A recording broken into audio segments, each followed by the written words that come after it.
Rani adalah gambaran perempuan muda yang sering menjadi bahan iri banyak orang. Parasnya cantik, kulitnya putih bersih, tubuhnya langsing terawat. Setiap kali melangkah, tatapannya penuh percaya diri, seolah dunia memang diciptakan untuk dirinya. Ia selalu tampil mewah, gaun-gaun bermerek yang dikenakannya seakan menjadi pernyataan bahwa dirinya bukan orang sembarangan. Mobil yang dikendarainya pun bukan mobil biasa, melainkan sedan mewah yang berkilauan setiap kali terkena cahaya matahari. Namun, di balik semua itu, kehidupan Rani tidak selalu seindah sekarang. Ia lahir dari keluarga sederhana di sebuah kampung kecil di Jawa Tengah. Ayahnya hanya seorang pegawai rendahan di sebuah perusahaan swasta, sementara ibunya berdagang sayur di pasar tradisional. Masa kecil Rani penuh keterbatasan. Ia sering merasa minder ketika teman-temannya membawa bekal makanan enak ke sekolah, sementara ia hanya makan nasi dengan lauk sederhana. Sejak itu, ia berjanji dalam hati, suatu hari nanti, ia harus keluar dari kehidupan yang serba pas-pasan. Ia ingin menjadi perempuan yang kaya, dipandang, dan dihormati. Perlahan, mimpi itu mulai terwujud. Selepas SMA, Rani merantau ke kota besar. Dengan modal nekat, ia mencoba berbagai pekerjaan.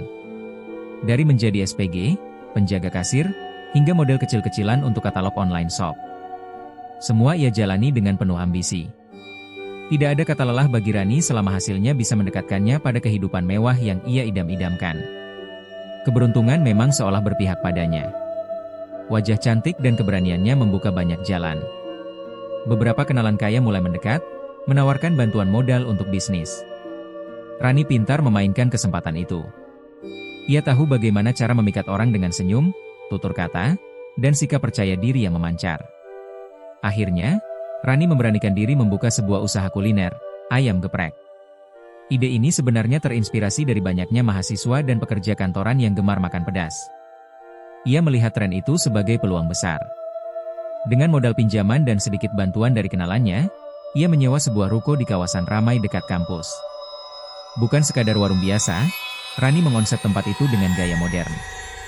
Dinding dicat warna cerah, kursi dan meja ditata rapi, bahkan ada sudut estetik untuk berfoto. Ia tahu, anak muda zaman sekarang tidak hanya mencari makanan enak, tapi juga tempat yang instagramable. Hari-harinya kini jauh berbeda dengan masa lalu.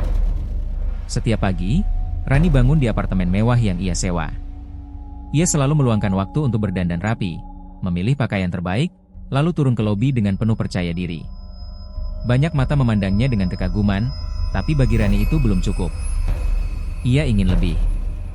Ia ingin menjadi perempuan yang namanya dikenal banyak orang, bukan hanya di lingkungannya, tapi juga di dunia bisnis kuliner yang sedang naik daun. Gaya hidup glamornya semakin terlihat setiap kali ia memamerkan kehidupannya di media sosial. Foto-foto dirinya di kafe mahal, liburan singkat ke Bali, hingga pose di depan mobil barunya selalu mengundang decak kagum sekaligus rasa iri. Komentar dari para pengikutnya selalu bernada pujian, "Kak Rani goals banget, kapan bisa hidup kayak gini?" Atau, "Inspirasiku banget, deh." Rani semakin bangga. Ia merasa sudah berada di jalur yang benar untuk menjadi perempuan sukses dan dikagumi banyak orang. Meski demikian, di balik senyum manis yang ia tunjukkan di layar ponsel, Rani sering merasa gelisah. Ia tahu usahanya masih sangat baru. Walau ramai di awal pembukaan, ia sadar mempertahankan pelanggan bukanlah perkara mudah. Banyak pesaing bermunculan di sekitar kampus, menawarkan menu serupa dengan harga bersaing. Kadang warungnya penuh sesak, tapi kadang pula sepi menunggu pelanggan. Rani tak ingin semua kemewahan yang telah ia bangun runtuh begitu saja.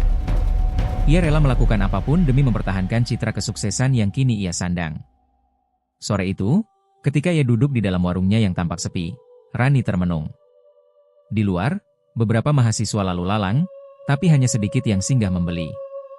Tangannya yang terawat mengetuk-ngetuk meja kayu, sementara matanya menatap layar ponsel, melihat akun-akun kuliner yang sedang viral. "Aku harus bisa seperti mereka," gumamnya lirih. Ia tahu, dunia kuliner keras. Ada yang jatuh hanya dalam hitungan bulan, ada pula yang bisa bertahan karena punya resep rahasia yang membuat pelanggan selalu kembali. Rani ingin yang terakhir, tapi sampai saat itu ia belum menemukannya. Meski begitu, ia tetap menjaga penampilan luar. Malam harinya, Rani masih sempat nongkrong di kafe dengan teman-temannya, tertawa seakan hidupnya sempurna. Padahal dalam hati, ada rasa takut gagal, takut kembali ke kehidupan sederhana yang dulu sangat ia benci. Ia selalu ingat bagaimana ibunya harus bangun dini hari demi berjualan sayur, dan ayahnya yang pulang dengan wajah lelah tanpa membawa banyak uang. Rani tak ingin hidup seperti itu lagi.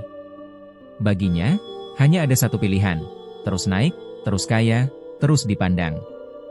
Hari berganti hari, dan Rani terus membangun citra dirinya sebagai pengusaha muda sukses. Ia bahkan mulai merencanakan untuk membuka cabang baru jika usahanya benar-benar stabil. Semua terlihat indah dari luar, namun ada perasaan kosong yang perlahan merayap di hatinya. Ia tahu ada sesuatu yang hilang, sesuatu yang mungkin bisa membuat usahanya lebih kokoh. Sebuah dorongan halus, entah dari dalam dirinya sendiri atau dari bisikan tak kasat mata, membuatnya merasa bahwa jalan menuju kesuksesan sejati mungkin tidak selalu bersih. Dan tanpa ia sadari, ambisinya itu akan segera menuntunnya pada sesuatu yang jauh lebih kelam dari yang pernah ia bayangkan. Dan tanpa ia sadari, ambisinya itu akan segera menuntunnya pada sesuatu yang jauh lebih kelam dari yang pernah ia bayangkan. Dari luar, semua orang melihat Rani sebagai pengusaha muda yang cerdas dan penuh percaya diri.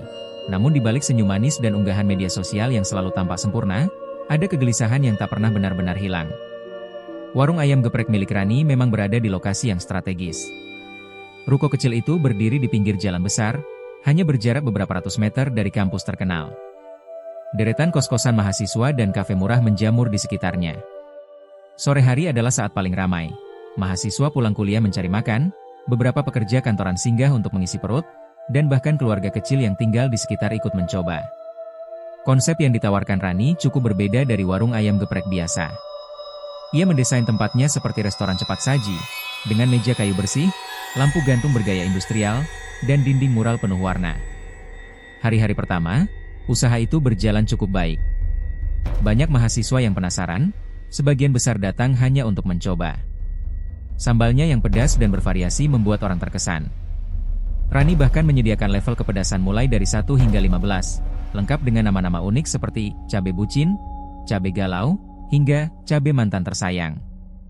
Semua itu membuat anak muda betah nongkrong dan berfoto.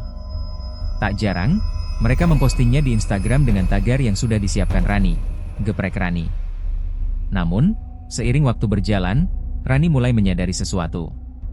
Antrean panjang yang sempat terjadi di minggu-minggu awal, perlahan menghilang. Dari meja-meja penuh, kini sering ada kursi kosong. Pelanggan masih datang, tapi tidak sesibuk dulu. Ia mendengar kabar bahwa beberapa warung ayam geprek baru bermunculan di sekitar kampus, menawarkan promo lebih murah dan paket hemat. Rani kesal, tapi ia tidak bisa berbuat banyak. Dunia bisnis kuliner memang keras. Malam itu, Rani duduk di meja kasir sendirian. Tangannya menopang dagu, matanya menatap kosong ke arah pintu masuk yang sepi. Di dapur, terdengar suara panci dan wajan beradu. Para karyawan tetap bekerja meski pelanggan jarang datang.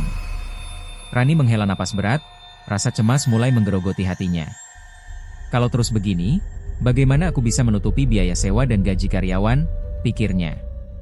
Salah satu karyawannya, seorang perempuan paruh baya bernama Bu Ratmi, menghampiri.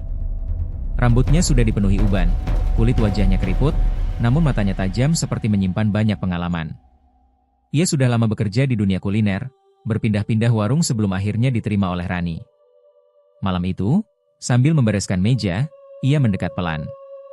"Mbak Q, kulo endrek nyuwun sewu," ucap Bu Ratmi dengan suara pelan, khas orang Jawa yang sopan.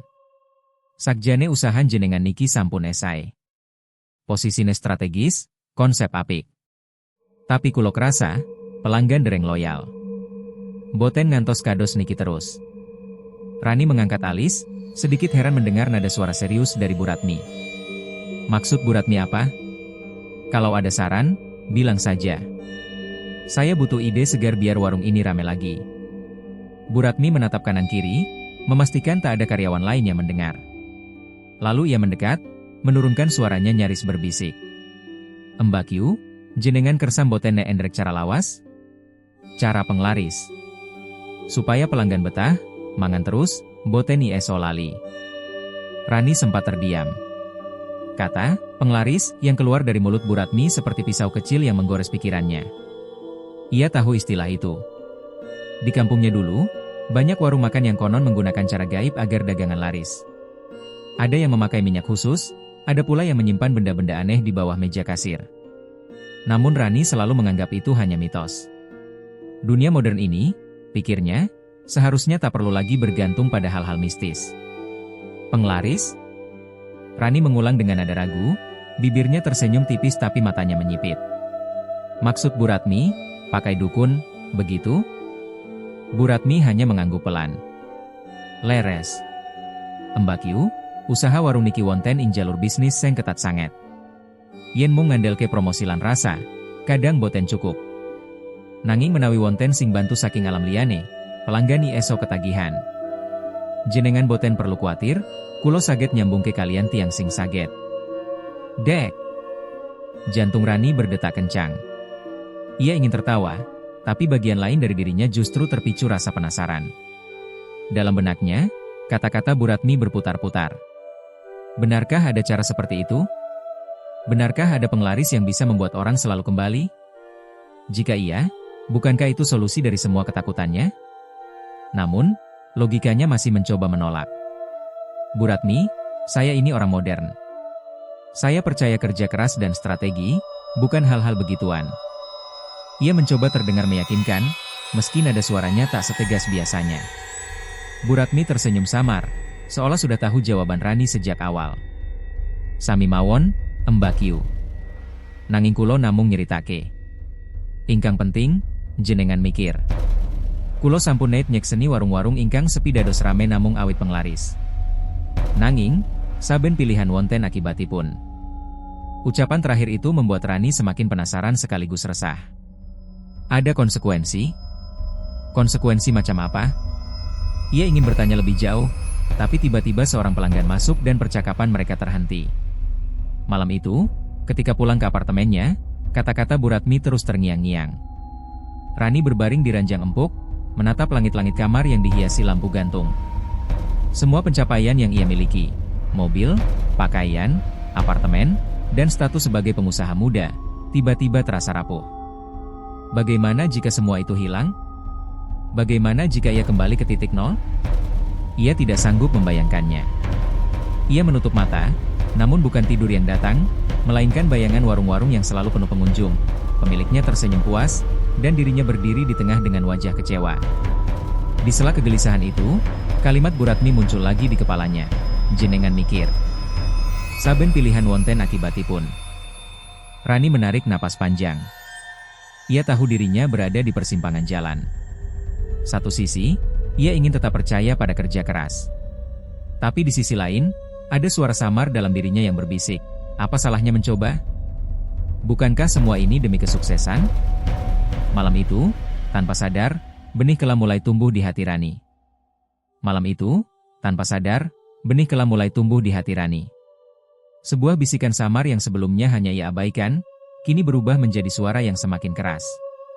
Suara yang terus mengingatkannya bahwa ada jalan pintas untuk mendapatkan apa yang ia inginkan, sebuah jalan yang mungkin tidak pernah ia bayangkan sebelumnya. Keesokan harinya, warung ayam gepreknya kembali buka seperti biasa. Rani mencoba tersenyum kepada para pelanggan, menyapa satu persatu dengan ramah, namun pikirannya tidak benar-benar ada di sana. Sejak perbincangannya dengan Bu Ratmi, ia tidak bisa berhenti memikirkan kata penglaris. Kata itu seperti racun yang merembes ke dalam pikirannya, menimbulkan rasa penasaran yang sulit ia enyahkan. Ia masih ingin berpikir bahwa dirinya adalah perempuan modern, perempuan yang percaya pada kerja keras, strategi, dan inovasi.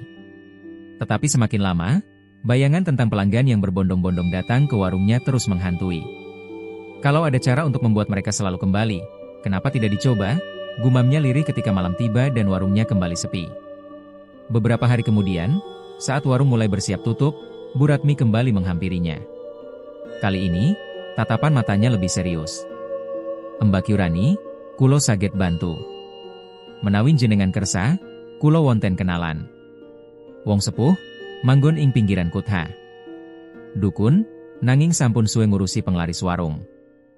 Rani menatap Bu Ratmi cukup lama, mencoba membaca kesungguhan ucapannya. Apa dia benar-benar bisa membantu? Maksud saya, itu tidak sekadar omong kosong, kan? Bu Ratmi tersenyum samar, bibirnya yang tipis tampak bergetar. Kulo mboten ngapusi. Jenengan namung perlu ketemu, ngrungokke penjelasanipun. Menawi mboten cocok, jenengan boten perlu neruske. Dan begitulah, Untuk pertama kalinya Rani merasa terdorong untuk benar-benar mencoba. Malam berikutnya, ia meminta Bu Ratmi menemaninya. Setelah warung tutup, mereka naik mobil sedan Rani, melintasi jalanan kota yang perlahan sepi. Lampu-lampu jalan berkelip samar, meninggalkan bayangan panjang di aspal. Udara malam itu lembab, angin berembus pelan, membawa aroma tanah basah seolah mengingatkan bahwa mereka sedang menuju sesuatu yang asing. Perjalanan mereka berakhir di sebuah daerah pinggiran kota, jauh dari keramaian. Mobil berhenti di depan sebuah rumah tua yang dikelilingi pohon bambu rimbun. Rumah itu tampak lusuh, cat temboknya mengelupas, dan jendela kayunya dibiarkan terbuka sedikit. Ada bau kemenyan yang menyengat, menusuk hidung begitu mereka turun dari mobil. "Punika Griane," bisik Bu Ratmi, seolah tak ingin suara mereka terdengar oleh siapapun. Rani menelan ludah, jantungnya berdegup lebih kencang. Ia ingin mundur, tapi rasa penasaran dan dorongan ambisi mendorong kakinya melangkah. Pintu rumah itu berderit pelan ketika diketuk. Dari dalam terdengar suara berat, parau namun jelas. "Lebok no wae, Ratmi." Pintu terbuka, memperlihatkan seorang lelaki tua yang duduk bersila di tikar pandan. Tubuhnya kurus, kulitnya kecoklatan, dan rambutnya sudah memutih. Matanya tajam, menatap langsung ke arah Rani dengan sorot yang seolah bisa menembus isi kepalanya. Di sekelilingnya, ada beberapa botol berisi cairan aneh, keris kecil, serta dupa yang masih mengepulkan asap tipis. "Endok, kowe sing jeneng Rani itu?" Suara dukun itu berat, namun ada nada pasti di dalamnya, seolah ia sudah tahu sebelumnya. Rani hanya mengangguk, duduk dengan kikuk di hadapannya. "Aku ngerti opo sing mbok butuhake," lanjutnya. "Warungmu sepi, kowe pengin laris. Kowe pengin wong-wong ora iso lali karo sambelmu, ben ketagihan nganti bali meneh. Bener teh ya?" Rani terkejut, matanya membesar. Ia belum mengatakan apa-apa, tapi dukun itu sudah tahu semuanya. Ia melirik Bu Ratmi, yang hanya tersenyum tipis, seolah memberi isyarat agar Rani mendengarkan saja. Dukun itu kemudian meraih sebuah botol kecil berwarna hitam pekat. Tangannya gemetar pelan, namun matanya tetap tajam. "Ana cara, tapi ora kabeh wong wani. Sambelmu kudu dicampur karo iki." Ia berhenti sejenak, menatap Rani lama, sebelum akhirnya melanjutkan dengan suara lebih rendah. "Air ilat pocong." Kata-kata itu membuat bulu kuduk Rani meremang. Ia menatap botol itu dengan ngeri, membayangkan sesuatu yang tak pernah masuk akal sebelumnya. "Air liur, pocong?" Suaranya tercekat, hampir tidak bisa keluar. Dukun itu mengangguk pelan. "Iyo. Pocong iku makhluk sing wis ora duwe urusan ing dunya, tapi isi kersa nulungi yen kowe wani nyilih kekuatane. Air ilat pocong duweni tuah. Sapa wae sing mangan sambelmu, rasane bakal beda. Awakne bakal kepengin meneh, ora iso lali. Saben dina bakal bali. Warungmu mesti rame, nganti kowe dewe angel ngatur." Ruangan itu terasa semakin pengap. Asap dupa mengepul tebal, membuat kepala Rani sedikit pusing. Ia merasa berada di persimpangan besar. Satu sisi, ia ingin menolak mentah-mentah ide gila itu. Bagaimana mungkin ia menggunakan air liur makhluk mati untuk makanannya? Itu menjijikan, bahkan mengerikan. Tapi di sisi lain, bayangan tentang warungnya yang selalu penuh, uang mengalir deras, dan dirinya menjadi pengusaha sukses terus membayang di kepalanya. "Apa ada risiko?" tanya Rani akhirnya, dengan suara bergetar. Dukun itu menyeringai, menampakkan gigi kuning yang jarang. "Kabeh ono risikone, endok. Nanging kowe tenang wae. Yen kowe manut, yen kowe wani, pocong iku bakal dadi kancamu. Ora bakal ganggu, malah nulungi. Nanging ojo nganti kowe nyianati perjanjian. Siji wae, kabeh sing wis ditindakake kudu terus dilakoni nganti kowe ora butuh maneh." Rani terdiam. Tangannya dingin, keringat dingin mengalir di pelipisnya. Ia tahu ini gila, tapi ada sesuatu dalam dirinya yang perlahan membenarkan. Suara itu kembali berbisik di hatinya, "Ini demi kesuksesanmu. Jangan sia-siakan kesempatan." Akhirnya, setelah hening cukup lama, Rani mengangguk pelan. "Baik. Saya setuju." Dukun itu tersenyum puas, lalu memberikan instruksi singkat tentang ritual yang harus dilakukan. Malam berikutnya, mereka akan kembali, menuju sebuah pemakaman tua, untuk mengambil langsung air liur pocong yang dimaksud. Rani menggenggam tangannya sendiri erat-erat, mencoba menahan gemetar. Ia tahu, keputusan itu akan mengubah segalanya. Namun ia tak pernah benar-benar menyadari, bahwa sejak detik itu, ia telah menandatangani perjanjian yang tidak akan pernah bisa ia cabut kembali. Namun ia tak pernah benar-benar menyadari, bahwa sejak detik itu, ia telah menandatangani perjanjian yang tidak akan pernah bisa ia cabut kembali.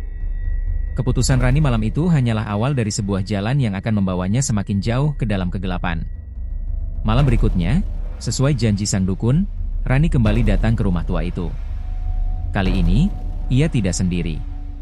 Bu Ratmi turut menemaninya, meski dari raut wajahnya jelas terlihat rasa takut bercampur pasrah. Rani sendiri berusaha tegar, menutupi rasa gugup dengan dandanan seadanya. Ia tidak mengenakan pakaian mewah seperti biasanya, hanya kaos hitam polos dan celana panjang gelap. Meski begitu, jantungnya berdegup kencang. "Endok, wis siap?" tanya sang dukun, matanya menatap tajam seakan bisa membaca isi hati Rani. Rani mengangguk, meski tangannya sedikit gemetar. "Saya siap," jawabnya pelan, lebih terdengar seperti meyakinkan dirinya sendiri daripada orang lain. Mereka bertiga lalu melangkah meninggalkan rumah tua itu, menuju pemakaman yang terletak di ujung desa. Langit malam mendung, bulan hanya tampak samar di balik gumpalan awan gelap. Angin berembus pelan, membawa bau tanah basah bercampur anyir yang menusuk hidung. Setiap langkah terasa berat, seolah tanah yang mereka pijak enggan dilewati.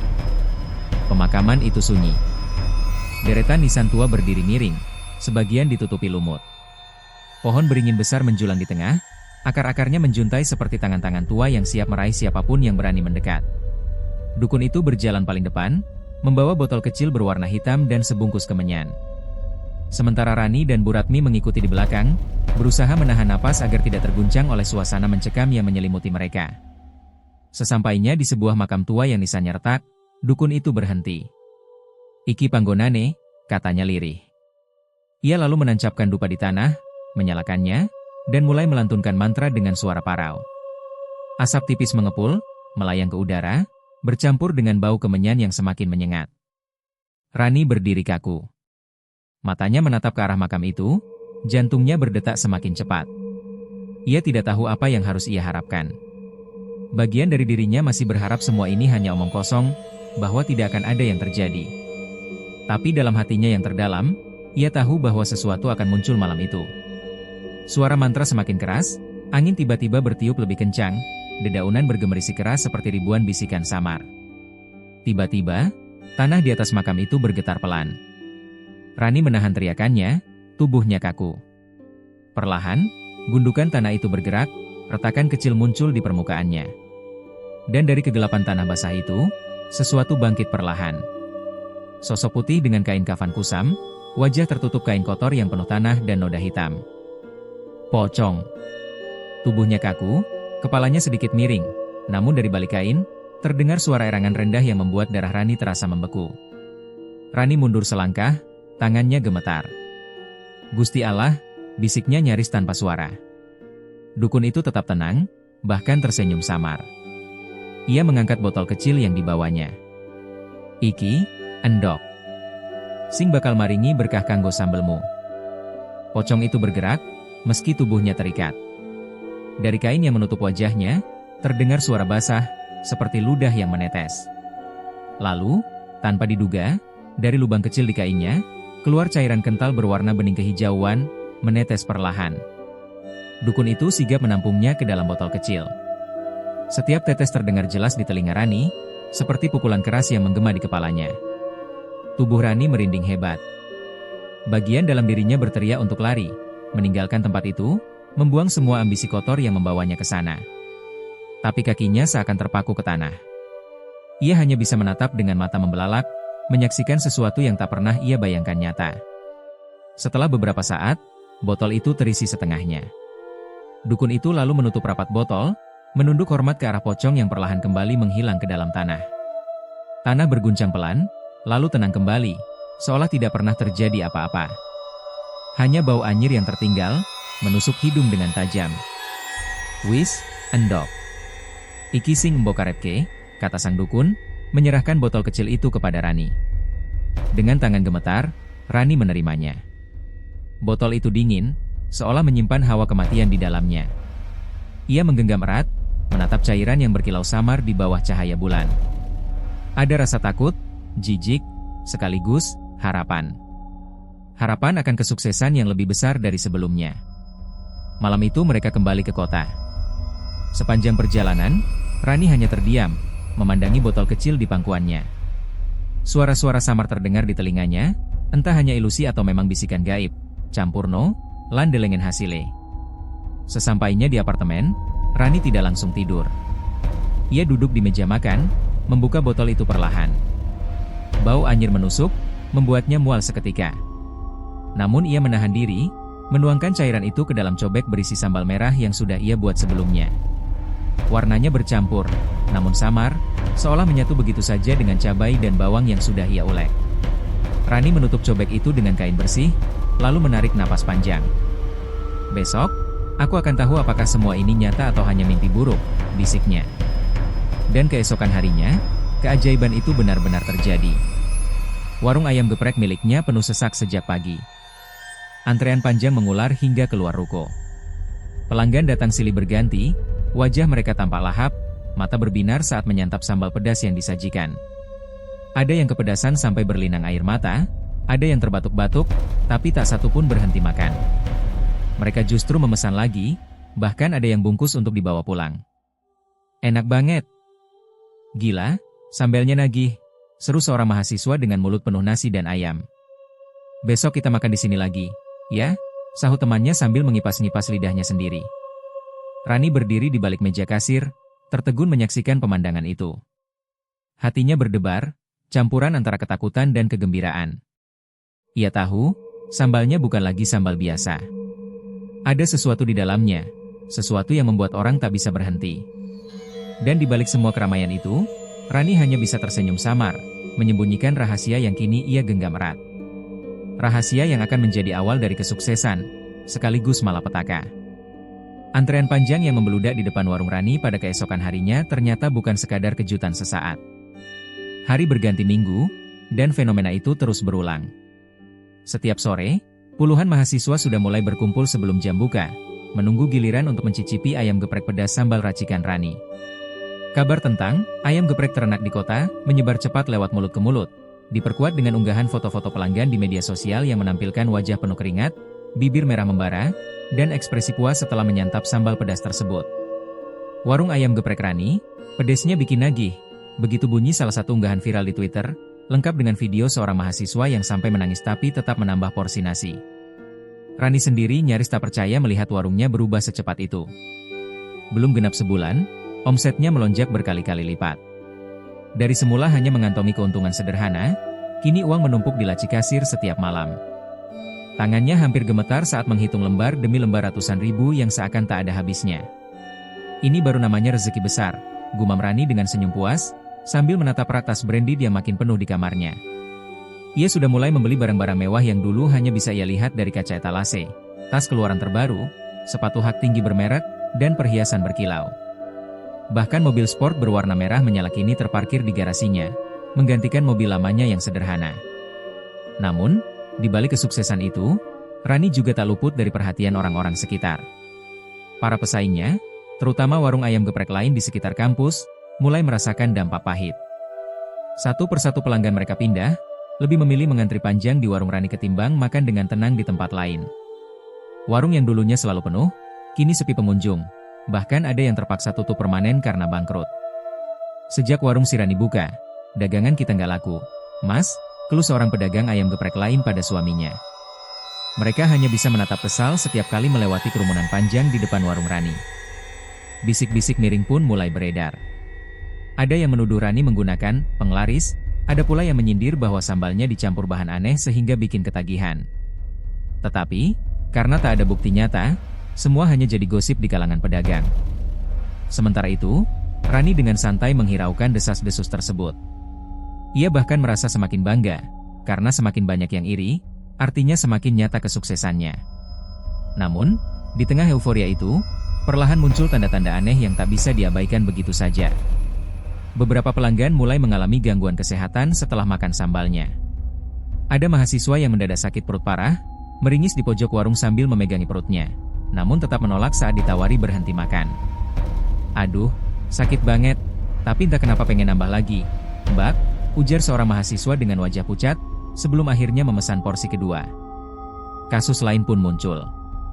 Seorang perempuan muda yang sering datang ke warung Rani tiba-tiba mimisan hebat saat makan.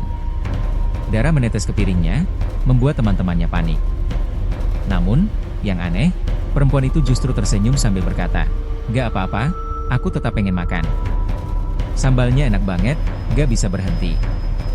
Pemandangan itu membuat sebagian pelanggan lain terkejut, bahkan ada yang ketakutan dan memilih pulang. Tetapi anehnya, warung Rani tetap tidak pernah sepi. Mereka yang sudah terlanjur mencicipi sambal itu seolah kehilangan kendali atas diri sendiri. Meski sakit perut, meski mimisan, meski tubuh gemetar, mereka tetap datang lagi keesokan harinya. Seakan ada kekuatan yang memaksa mereka untuk terus kembali. Rani melihat semua itu dengan tatapan penuh kemenangan. "Bagus, sangat bagus," bisiknya dalam hati. Alih-alih khawatir, ia justru merasa semakin yakin bahwa keputusannya mengikuti ritual dukun itu adalah langkah terbaik dalam hidupnya. Malam-malam Rani kini selalu dipenuhi pesta. Ia kerap mengundang teman-teman sosialitanya ke rumah, menyajikan minuman mahal, sambil pamer omzet warung yang tak ada habisnya. Dari seorang perempuan biasa, Rani menjelma menjadi ikon pengusaha muda sukses yang dikagumi banyak orang. Namun, di balik sorot lampu dan senyum glamornya, samar-samar ada bayangan yang mulai mengikuti langkahnya. Di dapur warungnya, karyawan yang lebih peka seperti Bu Ratmi sesekali mencium bau aneh dari sambal. Bau itu mirip anyir tanah basah bercampur keringat busuk, aroma yang tak seharusnya ada dalam masakan. Tetapi, setiap kali ia hendak mengingatkan, Rani selalu menatapnya dengan dingin, seolah memberi peringatan agar tidak mencampuri urusan. "Kerjamu hanya menggoreng ayam, Ratmi. Jangan banyak tanya," ujar Rani tegas, membuat perempuan tua itu memilih diam. Namun, dalam hati kecilnya, Ratmi yakin ada sesuatu yang kelam sedang berlangsung. Ia bisa merasakan hawa aneh yang menyelimuti warung itu, hawa yang tak kasat mata namun semakin kuat dari hari ke hari. Rani tidak peduli. Baginya, semua itu hanyalah harga kecil yang harus dibayar untuk sebuah kejayaan. Ia bahkan mulai merencanakan untuk membuka cabang baru di kota lain, dengan keyakinan bahwa sambal ajaibnya akan terus membuat pelanggan ketagihan dimanapun ia berada. Dan malam itu, ketika ia menutup warung dengan wajah penuh kepuasan, suara tawa samar terdengar di telinganya. Tawa serak, berat, yang bukan berasal dari dunia manusia. Suara tawa serak yang bukan berasal dari dunia manusia itu masih terngiang di telinga Rani saat ia menutup pintu warung. Namun, bagi Tono, salah satu karyawan muda yang bekerja di sana, suasana malam itu justru terasa berbeda. Ada hawa dingin yang menyelusup, seolah warung sederhana itu menyimpan rahasia yang tak boleh diketahui siapapun. Tono memang sudah lama merasa ada yang janggal. Ia sering melihat Rani keluar malam-malam dengan mengenakan pakaian rapi, kadang membawa tas kecil yang tak pernah ia buka di hadapan orang lain. Anehnya, Rani selalu kembali menjelang subuh dengan wajah lelah namun penuh senyum. Tono, yang penasaran sejak lama, mencoba menyingkirkan kecurigaan itu. Tapi semakin hari, semakin kuat dorongan hatinya untuk mencari tahu. Kenapa Bu Rani harus keluar tengah malam terus? Bukannya uangnya sudah banyak? Ngapain masih susah payah? Gumam Tono suatu malam sambil merapikan piring. Kecurigaan Tono semakin bertambah ketika ia memperhatikan sambal yang selalu disajikan Rani. Tidak pernah ada orang lain yang boleh meraciknya. Bahkan saat karyawan lain mencoba menawarkan bantuan, Rani selalu menolak dengan wajah ketus. Sambal itu seolah bagian paling penting dari hidupnya, sesuatu yang tak boleh disentuh orang lain. Suatu malam, saat warung sudah tutup dan karyawan lain pulang, Tono sengaja pura-pura ketinggalan dompet. Ia bersembunyi di pojokan dapur, menunggu kesempatan mengintip. Jantungnya berdegup kencang saat melihat Rani masuk dapur dengan wajah serius. Tangannya membuka laci tersembunyi di bawah meja, lalu mengeluarkan sebuah botol kecil berwarna coklat gelap. Dari kejauhan, Tono bisa melihat isi botol itu cairan kental berwarna kekuningan, agak keruh, dengan bau menyengat yang membuat bulu kuduknya berdiri. Rani menuangkan sedikit cairan itu ke dalam olekan sambal, mengaduknya dengan penuh hikmat seolah sedang melakukan ritual. Sesekali bibirnya berkomat-kamit, seperti mengucapkan mantra yang tak bisa dimengerti. "Ya Tuhan, apa itu?" bisik Tono dengan wajah pucat. Perutnya mual hanya dengan mencium aroma samar yang keluar dari cairan tersebut. Tono hampir menjerit, tapi ia buru-buru menutup mulutnya rapat-rapat, takut ketahuan.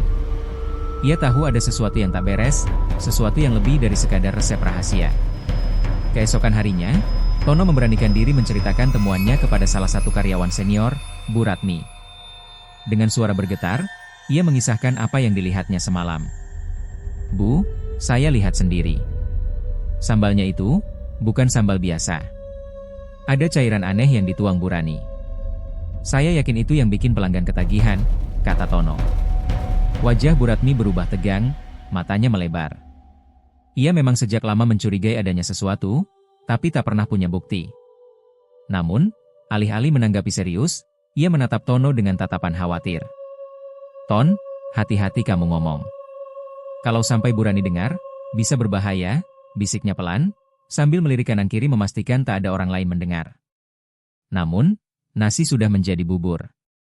Entah bagaimana, kabar bahwa Tono berani mencurigai Rani akhirnya sampai ke telinga sang pemilik warung. Siang itu, saat warung baru saja tutup, Rani memanggil Tono ke ruang belakang. Senyumnya tampak dingin, berbeda dari biasanya. "Kamu bilang apa kemarin?" "Katanya aku masukin sesuatu ke sambal." Suara Rani terdengar halus, tapi penuh tekanan. Tono berusaha menyangkal. Bukan begitu, Bu, saya cuma..." "Sudah," potong Rani, menatap tajam. "Mulai hari ini, kamu tidak usah kerja lagi di sini. Ambil uangmu, pergi, dan jangan pernah kembali." Tono terdiam, hatinya hancur. Ia dipecat hanya karena berusaha jujur. Namun, dari sorot mata Rani, ia tahu bahwa keputusan itu tak bisa diganggu-gugat. Dengan perasaan campur aduk, ia meninggalkan warung, menenteng tas kecil berisi barang-barangnya. Sejak saat itu, kecurigaan makin menguat di antara para karyawan. Mereka sering membicarakan Tono diam-diam, bertanya-tanya apa yang sebenarnya ia lihat hingga membuatnya dipecat. Namun, tak ada satupun yang berani menyelidiki lebih jauh. Mereka semua sudah melihat sendiri bagaimana sikap Rani berubah semakin dingin dan menakutkan. Kalau anak itu aja bisa langsung dipecat, apalagi kita. "Mending diam," bisik salah satu karyawan lain pada malam hari. Meski begitu, rasa takut itu justru menumbuhkan keyakinan bahwa memang ada rahasia gelap yang disembunyikan Rani. Suasana kerja di warung pun berubah mencekam. Mereka tetap bekerja seperti biasa, melayani pelanggan yang tak pernah sepi, tapi hati mereka selalu was-was setiap kali melihat Rani membawa ulekan sambal. Sementara itu, Tono yang kini menganggur tak bisa melupakan apa yang ia lihat. Bayangan botol kecil berisi cairan menjijikan itu terus menghantui pikirannya. Malam-malamnya dipenuhi mimpi buruk. Ia bermimpi melihat pocong dengan mulut menganga, liur menetes-netes ke ulekan sambal, sementara Rani tertawa puas di sampingnya. Tono tahu ia harus melakukan sesuatu. Tapi bagaimana caranya? Tak ada yang percaya padanya. Orang-orang hanya melihat kesuksesan Rani, tanpa tahu ada kengerian yang bersemayam di baliknya. Dan di sisi lain, Rani semakin tenang. Baginya, memecat Tono hanyalah langkah kecil untuk menjaga rahasianya tetap terkubur. Ia tahu, selama botol kecil itu berada di tangannya, tidak ada yang bisa menghentikan kejayaannya. Namun, ia tidak sadar, bisik-bisik tentang dirinya mulai menyebar. Dan rahasia sebesar apapun, cepat atau lambat, pasti akan terkuak. Rani masih merasa berada di puncak kejayaan. Pelanggannya semakin ramai, warung ayam gepreknya selalu penuh setiap malam. Dari luar, semua tampak sempurna. Uang mengalir deras, karyawan sibuk melayani, dan ia tampil anggun dengan perhiasan mahal yang menghiasi tubuhnya. Tapi di balik senyum itu, ada sesuatu yang mulai menggerogoti ketenangannya. Malam demi malam, tidur Rani tidak lagi nyenyak. Ia mulai diganggu mimpi-mimpi aneh yang membuat tubuhnya basah oleh keringat dingin. Dalam mimpinya, ia selalu berada di dalam kamar yang sama dengan sosok pocong. Pocong itu berdiri di sudut ruangan, kain kafannya kumal dan kotor, matanya kosong, namun mulutnya terus menganga meneteskan liur. Cairan menjijikan itu jatuh setetes demi setetes, lalu mengalir hingga ke wajahnya. Rani sering terbangun dengan teriakan, meraba wajahnya dengan panik, seolah benar-benar terkena cairan tersebut. Tapi yang dirasakan hanya dingin keringatnya sendiri. Nafasnya terengah-engah, dan matanya menatap cermin di meja rias. Disitulah mimpi dan kenyataan mulai kabur. Setiap kali bercermin setelah terbangun, Rani melihat sesuatu yang membuatnya bergidik. Wajahnya tampak rusak, kulitnya seolah mulai mengelupas, dengan bercak-bercak hitam yang menyebar di pipi. Bibirnya pecah-pecah, dan matanya tampak cekung. Ia menjerit, mundur dengan tubuh gemetar. Namun, begitu ia menyalakan lampu terang, bayangan itu lenyap. Wajahnya kembali cantik, utuh, dan tetap memesona. Tidak ada kerusakan, Tidak ada bercak hitam. Seolah hanya hayalan semata. Tidak, tidak, aku masih cantik. Aku masih sempurna, gumamnya di depan cermin, mencoba meyakinkan diri sendiri. Hari-hari berikutnya, gangguan itu makin sering datang. Ia bisa saja sedang melayani pelanggan, tersenyum manis sambil menerima uang, tapi dari sudut matanya ia menangkap bayangan wajahnya di kaca etalase. Bayangan itu bukan lagi dirinya, melainkan wajah busuk penuh luka bernanah. Sekejap kemudian bayangan itu lenyap, berganti dengan wajahnya yang normal. Rani mulai merasa gila. Tapi ia menolak mengakuinya. Ia tidak mau ada satupun orang yang tahu. Ia memilih menutupi semua itu dengan riasan lebih tebal, dengan perhiasan lebih mencolok, dan dengan senyum yang dipaksakan. Di luar, kabar tentang kesuksesannya makin meluas. Pedagang lain mulai iri. Sesama penjual makanan di sekitar warungnya mengeluh karena pelanggan mereka banyak yang beralih ke warung Rani. Warung kita makin sepi gara-gara dia. Masaknya biasa saja, tapi entah kenapa orang-orang kayak kecanduan, keluh seorang pedagang sate di seberang jalan. Tetangga-tetangga pun mulai berbisik. Mereka melihat bagaimana Rani bisa mendadak kaya, mengenakan emas bertumpuk-tumpuk, padahal dulunya hanya perempuan biasa dengan kehidupan sederhana. Beberapa dari mereka mencibir di belakangnya, menyebutnya sombong, angkuh, bahkan tak segan menuduh bahwa kekayaannya bukan hasil kerja keras. Pasti ada yang aneh. Mana ada orang jualan ayam geprek bisa kaya raya begitu cepat, bisik seorang ibu-ibu di pos ronda. Namun, semua bisikan itu tak membuat Rani gentar. Justru, semakin banyak orang yang iri padanya, semakin besar rasa puas yang ia rasakan. Seolah iri hati orang lain adalah bahan bakar untuk kesombongannya. Ia berjalan dengan kepala terangkat, memamerkan setiap cincin di jarinya, setiap gelang di pergelangannya. Aku yang paling berhasil di sini. Biar mereka semua terbakar iri, aku tidak peduli, batinnya. Tapi di balik keangkuhan itu, malam-malamnya tetap dihantui. Pocong itu semakin sering muncul, bukan hanya dalam mimpi, tapi seakan-akan hadir nyata. Kadang, ketika ia sedang memejamkan mata, ia mendengar suara kain kafan diseret di lantai. Kadang, saat ia terlelap, ia merasa ada sesuatu yang menindih dadanya, membuatnya sulit bernapas. Dan setiap kali ia membuka mata, samar-samar ia melihat wajah pocong itu tepat di atasnya, dengan liur menetes jatuh ke bibirnya. Rani terbangun dengan teriakan, lalu buru-buru berlari ke kamar mandi.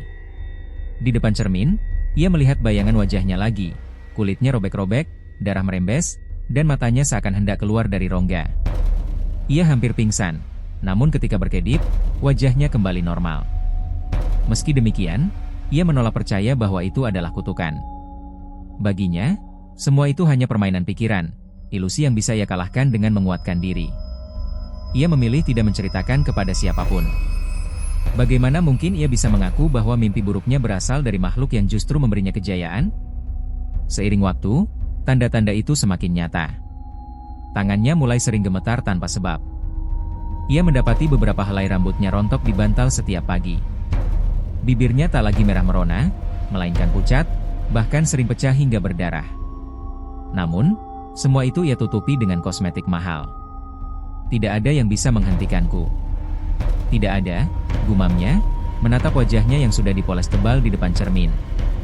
Sementara itu, orang-orang di sekitar makin yakin bahwa Rani bukanlah pedagang biasa. Ada sesuatu yang disembunyikannya. Mereka mulai menghubungkan perubahan sikapnya yang semakin angkuh dengan gosip gaib yang beredar. Tapi tak satupun yang berani menuduh langsung. Dan Rani, meski tubuh dan jiwanya mulai disiksa tanda-tanda kutukan, tetap tak mau berhenti. Baginya, kekayaan, kekuasaan, dan pandangan iri dari orang lain adalah candu yang lebih kuat dari rasa takut. Ia tersenyum di balik kaca rias, meski matanya sembab karena kurang tidur. Aku akan tetap jadi yang teratas. Meski harus menghadapinya setiap malam, aku tidak peduli. Ia tak sadar, semakin ia larut dalam keserakahan, semakin dalam pula jerat kutukan itu menjeratnya. Rani tak pernah berhenti menyombongkan dirinya. Setiap sore ketika warungnya sudah sedikit longgar, ia akan duduk di meja terdepan, mengenakan pakaian modis yang baru saja ia beli dari butik ternama. Kalung emas berkilauan melingkar di lehernya, cincin besar bertabur permata menghiasi jari-jarinya yang lentik. Para pelanggan yang datang bukan hanya terpesona pada sambal ayam gepreknya, tapi juga pada penampilan pemilik warung yang selalu tampak seperti artis papan atas. Rani menikmati sorot mata itu. Ia merasa lebih berkuasa setiap kali ada mahasiswa yang berbisik kagum atau ibu-ibu yang menatapnya iri. Namun, sorot mata yang berulang kali diarahkan kepadanya bukan hanya kagum, ada pula yang dipenuhi dengki. Banyak yang bertanya-tanya, bagaimana bisa seorang perempuan yang dulu hidup sederhana, tiba-tiba menjelma menjadi pengusaha sukses dengan harta berlimpah? Bagaimana mungkin wajahnya tetap berseri, meski kerja keras setiap hari? Rani tak peduli. Ia justru semakin senang memperlihatkan apa yang ia miliki, seolah setiap mata yang menatap penuh iri adalah bukti bahwa dirinya sudah jauh melampaui kehidupan orang lain. Malam itu, setelah menutup warung, Rani pulang dengan hati yang riang. Ia baru saja membaca sebuah artikel online yang menulis tentang warung ayam gepreknya sebagai salah satu kuliner wajib coba di kawasan mahasiswa. Ia tersenyum puas, membayangkan usahanya akan semakin ramai. Namun, senyumnya mendadak lenyap ketika ia berhenti di depan cermin besar di kamarnya. Di balik riasan wajah yang sudah sedikit luntur, Rani melihat ada bintik kecil kehitaman di pipi kanannya. Awalnya ia mengira itu hanya bekas jerawat atau mungkin kotoran sisa bedak. Ia mencoba mengusapnya dengan kapas, tapi bintik itu tak hilang. Malah semakin jelas, seakan-akan menembus kulitnya. Rani mengernyit, merasa ada yang aneh. Mungkin karena kecapean, gumamnya, lalu ia menutupi noda itu dengan krim malam sebelum akhirnya tertidur. Mimpi buruk kembali menghantamnya. Rani terbangun di tengah malam dengan tubuh berkeringat dingin. Dalam mimpinya, ia melihat pocong yang dulu meneteskan air liur ke botol sambal kini berdiri di samping ranjangnya. Matanya kosong, wajahnya terbungkus kain kafan yang kotor, dan dari sela jahitan di mulutnya meneteskan cairan kental berwarna kekuningan. Cairan itu menetes tepat ke wajah Rani, membuat kulitnya terasa terbakar. Ia berteriak, namun suaranya seperti tertelan dalam kegelapan. Ketika ia benar-benar terbangun, jantungnya masih berdetak kencang.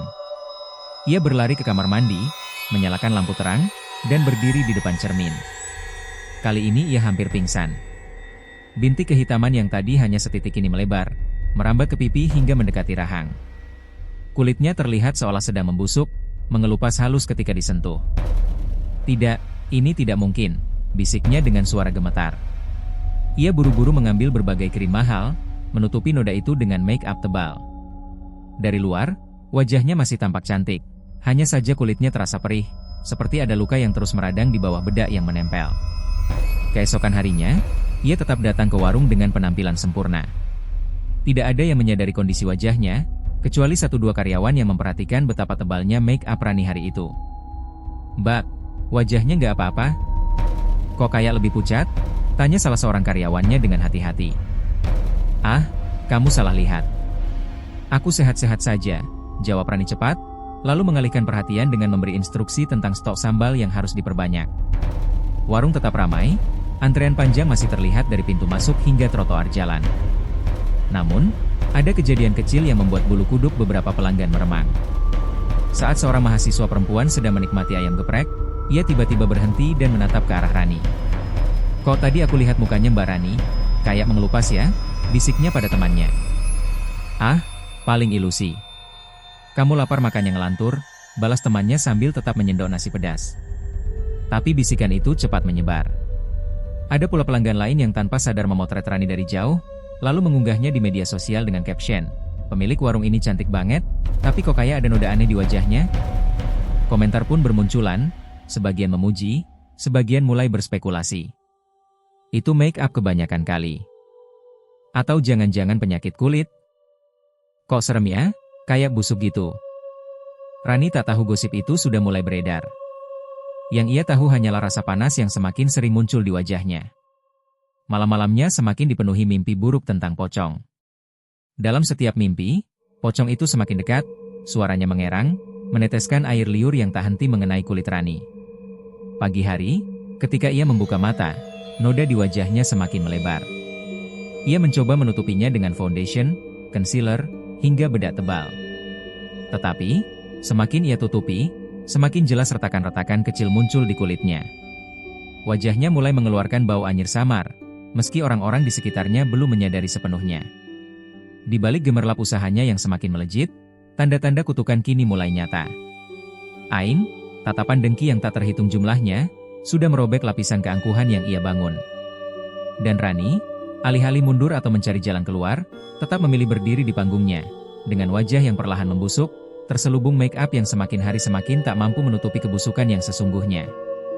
Dengan wajah yang perlahan membusuk, terselubung make up yang semakin hari semakin tak mampu menutupi kebusukan yang sesungguhnya, Rani tetap berdiri di panggung warungnya. Namun, kebusukan itu tak hanya merayap di kulit, melainkan juga pada reputasi yang selama ini ia bangun. Hari-hari berikutnya menjadi titik balik. Pelanggan yang semula rela antre panjang kini mulai berkurang. Bisik-bisik gosip kian santer terdengar di kalangan mahasiswa dan warga sekitar. Ada yang mengatakan Rani terkena penyakit kulit menular, ada pula yang menyebut ia mendapat karma karena kesombongannya. Foto wajahnya yang tampak aneh akibat make up tebal mulai beredar di media sosial, menimbulkan beragam komentar sinis. Pantesan kalau deket sama dia baunya nggak enak, kayak anyir gitu. Kayak orang kena kutukan deh. Ih serem. Dulu cantik banget, sekarang kok kayak busuk. Awalnya Rani mencoba menyangkal semua itu. Ia semakin rajin berdandan, memakai parfum berlapis-lapis, bahkan memaksa karyawannya untuk tetap melayani pelanggan dengan senyum seolah tak ada yang terjadi. Tapi kenyataan tak bisa ditutupi. Bau busuk dari tubuhnya semakin tajam. Bukan hanya wajahnya yang membusuk, tapi perlahan kulit di leher dan tangannya juga menunjukkan bercak hitam, mengelupas ketika terkena cahaya lampu terlalu lama. Karyawan yang dulu setia kini mulai ketakutan. Seorang perempuan muda yang biasanya membantu di dapur tiba-tiba mengajukan resign. Mbak Rani, saya nggak bisa lanjut kerja di sini. Maaf, tapi saya nggak tahan dengan bau aneh di dapur. Saya sering mimpi buruk juga setelah pulang kerja. Rani marah, menuduhnya hanya mencari alasan. Tapi beberapa hari kemudian, dua karyawan lain ikut mengundurkan diri. Mereka tak berani berkata terang-terangan, namun dari wajah pucat dan mata ketakutan mereka, Rani tahu alasan sebenarnya. Warungnya kini hanya dijalankan oleh segelintir orang, itu pun dengan rasa was-was. Pelanggan semakin jarang datang. Bahkan ada kejadian memalukan ketika seorang pengunjung pingsan karena tak tahan dengan bau menyengat yang tiba-tiba muncul saat Rani lewat di dekatnya. Kejadian itu menjadi bahan omongan hangat di kampus. Warung Rani itu sekarang angker, jangan makan di sana, begitu pesan berantai yang cepat menyebar. Rani kalang kabut. Ia merasa dunia berbalik memusuhinya. Uang hasil usahanya masih banyak, tapi apa gunanya jika pelanggan pergi satu persatu? Wajahnya semakin sulit dikenali, setengah cantik, setengah membusuk, dan make up tak lagi bisa menolong. Dalam keputusasaan, Rani akhirnya kembali mendatangi dukun yang dulu memberinya jalan pesugihan. Malam itu ia datang dengan mengenakan kerudung besar, menutupi sebagian wajahnya. Angin malam terasa lebih dingin dari biasanya, dan suara burung hantu menggema di kejauhan ketika ia melangkah masuk ke gubuk reot itu. Dukun tua itu sudah menunggunya, duduk bersila dengan mata tajam yang seperti menembus isi dada. Tanpa Rani sempat berkata, dukun itu berdesis, "Kau datang terlambat." Aku butuh bantuan, Mbah." Suara Rani bergetar. "Lihat wajahku, lihat tubuhku. Aku sudah tidak sanggup. Tolong hentikan ini semua. Aku tak mau kehilangan usahaku." Dukun itu terdiam sejenak, lalu menghembuskan napas panjang. "Rani, pesugihan bukan jalan yang bisa kau tinggalkan semudah membalik telapak tangan. Apa yang kau alami sekarang hanyalah awal dari pembayaran yang sebenarnya." "Apa maksud Mbah?" Rani semakin panik. Dengan suara berat, dukun itu menjawab, "Pesugihan ini menagih tumbal, dan kau sendiri yang dipilih." Darah Rani seolah berhenti mengalir. Tidak mungkin. Aku sudah memberi sesajen, aku sudah nurut semua perintah. Bukankah itu cukup? Dukun itu menatapnya tajam. "Sesajen hanya pembuka jalan. Sejak awal, roh yang kau panggil sudah menginginkan tumbal nyawa. Dan karena kau yang memanggil, kau pula yang dipilih. Kau adalah perjanjian itu sendiri." Rani berlutut, air matanya bercucuran. "Tolong, Mbah. Aku masih ingin hidup. Aku bisa kasih apa saja, uang, emas, apapun. Asal jangan nyawaku." Namun dukun itu menggeleng perlahan. "Uangmu tak ada nilainya di hadapan mereka. Kau sudah terlalu jauh. Bau busuk yang keluar dari tubuhmu itu adalah tanda bahwa roh sudah menempel. Ia sedang melahapmu sedikit demi sedikit, sampai akhirnya habis." Rani menjerit histeris. Ia memukul lantai tanah, meronta, memohon belas kasihan. Tapi tak ada jawaban yang bisa menyelamatkannya. Dukun itu hanya berkata lirih, kalau kau ingin menunda, kau bisa memberikan tumbal lain. Tapi ingat, itu hanya penundaan. Pada akhirnya, kau tetaplah mangsa utama. Kata-kata itu membuat kepala Rani berputar. Ia pulang dengan langkah gontai, pikirannya kalut. Di satu sisi, ia ingin selamat. Di sisi lain, bayangan untuk mengorbankan orang lain membuatnya ngeri. Tapi ia tahu, roh pesugihan tak akan pernah kenyang tanpa nyawa. Malam itu, di kamarnya yang dipenuhi cermin, Rani duduk dengan wajah separuh busuk, menatap dirinya sendiri. Air matanya bercampur dengan cairan kuning yang merembes dari kulit yang mengelupas. Ia terisak, tapi di dalam hatinya muncul bisikan lain, bisikan untuk mencari pengganti. Namun waktu berjalan semakin cepat. Tubuhnya semakin berat, bau semakin menusuk, pelanggan semakin menjauh, dan karyawan tak lagi setia. Rani terjebak di jurang kejatuhan. Dan setiap kali ia menatap bayangannya, ia sadar, pocong itu semakin jelas berdiri di belakangnya, menunggu saat tubuhnya sepenuhnya menjadi milik mereka. Sejak malam itu, hidup Rani berubah menjadi neraka. Tidurnya tak pernah lagi nyenyak. Setiap kali ia mencoba memejamkan mata, suara kain kafan yang terseret di lantai terdengar di dalam kamarnya. Kadang samar, kadang begitu dekat hingga seolah ada yang berputar mengitari ranjangnya. Malam pertama ia mencoba mengabaikan, menyelimuti tubuhnya rapat-rapat. Tapi tak lama kemudian, ia merasakan sesuatu menetes di wajahnya. Hangat, lengket, dan berbau busuk. Dengan refleks ia membuka mata, dan betapa ngerinya ketika mendapati sosok pocong berdiri tepat di atasnya. Kepala terikat kain lusuh, wajah pucat dengan mata merah menyala, mulutnya ternganga meneteskan air liur kehijauan langsung ke bibir dan pipinya. Aarg! Rani menjerit, terlonjak dari ranjang. Tapi begitu ia menyalakan lampu, sosok itu lenyap. Yang tertinggal hanyalah noda basah di sarung bantalnya, bau busuknya masih menyengat. Setiap malam berikutnya teror itu terus berulang. Pocong itu selalu datang dengan cara berbeda, kadang duduk di sudut kamar sambil menatapnya tanpa berkedip, kadang bergelantung di langit-langit, bahkan pernah merayap dari bawah tempat tidur dan menarik kakinya hingga ia jatuh. Setiap kali makhluk itu muncul, air liurnya menetes, membuat kulit Rani semakin rusak, bernanah dan berwarna hitam pekat. Tubuh Rani kini nyaris tak bisa dikenali lagi. Kulit wajahnya membengkak, matanya sembab dan bernanah, bibirnya pecah-pecah dengan cairan putih kekuningan yang terus merembes. Tak ada make up atau parfum yang bisa menolongnya lagi. Ia tak berani keluar rumah, bahkan ke depan pintu pun tidak. Keluarganya yang semula masih mencoba menghibur, kini perlahan menjauh. Ibunya yang sesekali datang membawa makanan pun akhirnya menyerah. Suatu kali ketika ibunya melihat wajah Rani dari dekat, ia terhuyung ketakutan dan berbisik lirih, "Kamu, bukan anakku lagi." Sejak itu, ibunya tak pernah lagi berkunjung. Rani semakin terisolasi. Tetangga yang lewat depan rumah kerap mencium bau busuk menyengat, seolah ada bangkai yang membusuk di dalam. Beberapa anak kecil yang lewat berlari ketakutan karena mengaku melihat pocong berdiri di balkon rumah Rani, menatap mereka dengan mata merah berapi. Warung ayam gepreknya yang dulu ramai kini tutup permanen.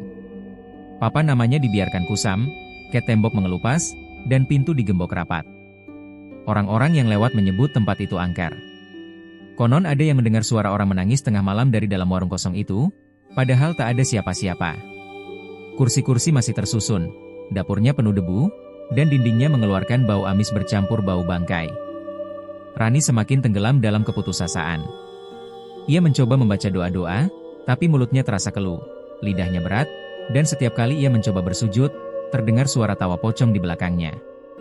Ketika ia berusaha keluar rumah untuk mencari pertolongan, tubuhnya terasa begitu berat, seakan-akan ada tangan-tangan gaib yang menahannya. Setiap malam adalah penyiksaan. Air liur pocong itu tak hanya menetes di wajahnya, tapi juga masuk ke dalam mulutnya, membuatnya muntah darah bercampur nanah. Kadang pocong itu menjilat kulitnya, dan bagian yang tersentuh langsung melepuh seperti terbakar. Tidurnya penuh mimpi buruk. Dalam mimpi, ia selalu melihat dirinya sudah terbungkus kafan, duduk di warungnya yang kosong, sambil menunggu pelanggan yang tak pernah datang. Bau anyir darah, suara tangisan, dan suara kain kafan terseret mengisi setiap detik mimpinya. Siang hari pun tak membuatnya aman. Bayangan pocong sering terlihat di cermin, bahkan ketika ia tidak sedang bercermin. Sekali waktu ia menjerit karena melihat sosok itu duduk di kursi ruang tamu, menatapnya dengan tatapan kosong. Ia berlari ke kamarnya, menutup pintu rapat-rapat, tapi tetap mendengar suara tarikan napas berat di belakang pintu. Tubuhnya semakin rapuh. Rambutnya rontok, kukunya menghitam, kulit tangannya berjatuhan seperti serpihan kayu lapuk. Makanan tak lagi bisa masuk, setiap kali ia menelan, perutnya menolak, memuntahkannya kembali dengan bercampur darah. Hari-hari Rani kini hanya diisi tangisan, teriakan, dan doa-doa putus asa. Tapi semua itu tak ada gunanya.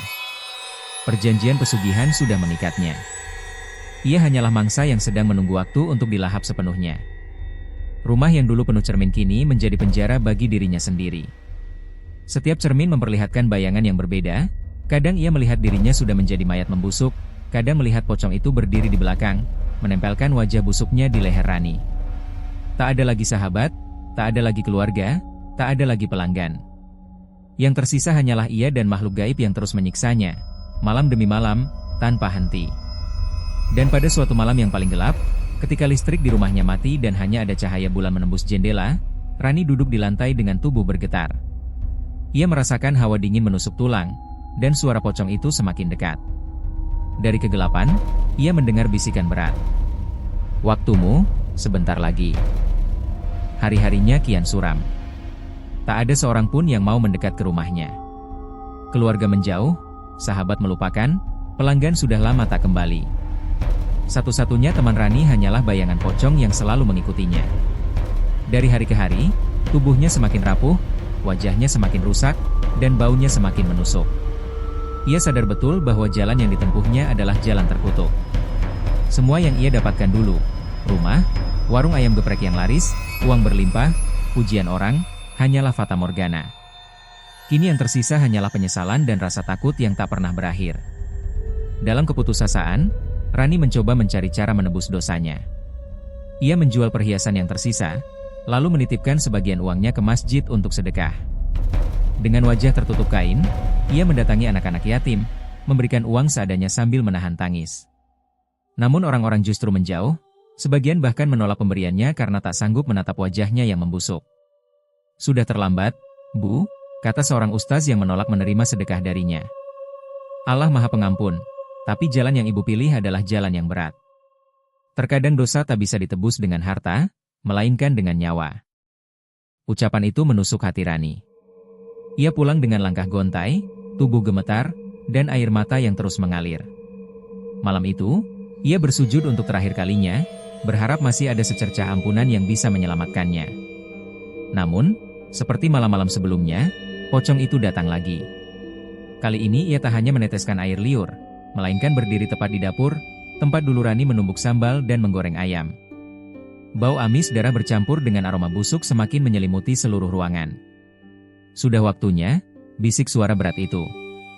Keesokan paginya, warga sekitar mencium bau yang lebih busuk dari biasanya. Awalnya mereka mengira ada bangkai kucing atau tikus yang mati di selokan, tapi bau itu semakin menusuk sampai membuat mual. Akhirnya, beberapa orang memberanikan diri mendekati rumah Rani. Mereka mengetuk pintu berulang kali, namun tak ada jawaban. Jendela rumah itu tertutup rapat, dan suasana di dalam tampak begitu gelap. Setelah bermusyawarah, warga memutuskan mendobrak pintu. Begitu pintu terbuka, bau busuk menyergap, membuat sebagian dari mereka muntah di tempat. Mereka menutup hidung dengan kain, lalu perlahan masuk ke dalam. Suasana rumah itu kacau, gelap, dan dingin. Ketika mereka tiba di dapur, pemandangan yang mengerikan membuat semua terdiam. Rani tergeletak di lantai, tubuhnya kaku dengan wajah hancur. Kulit wajahnya sudah tak berbentuk, penuh belatung yang merayap keluar masuk dari rongga matanya. Bibirnya pecah, giginya terlihat menganga dengan cairan bernanah menetes ke lantai. Di sebelah tubuhnya ada sebuah cobek besar berisi sambal merah pekat. Namun sambal itu bukan sambal biasa. Warnanya gelap, nyaris hitam, dengan aroma busuk bercampur amis darah.